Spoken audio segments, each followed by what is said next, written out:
আসসালামু আলাইকুম সবাইকে আমার পক্ষ থেকে জানাই সালাম ও আন্তরিক শুভেচ্ছা।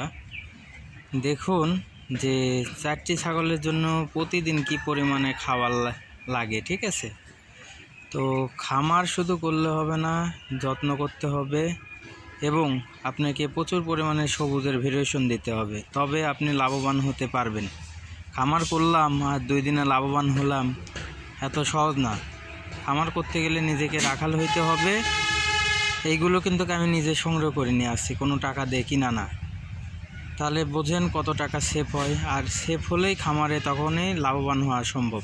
শুধু দানাদার খাদ্য দিয়ে খামারে কোনো মতে লাভবান হওয়া সম্ভব না। শুধু এইটাই না, দেখেন যে এই পাশে ঘাসও রয়েছে, ঠিক আছে, আমার লাগানো।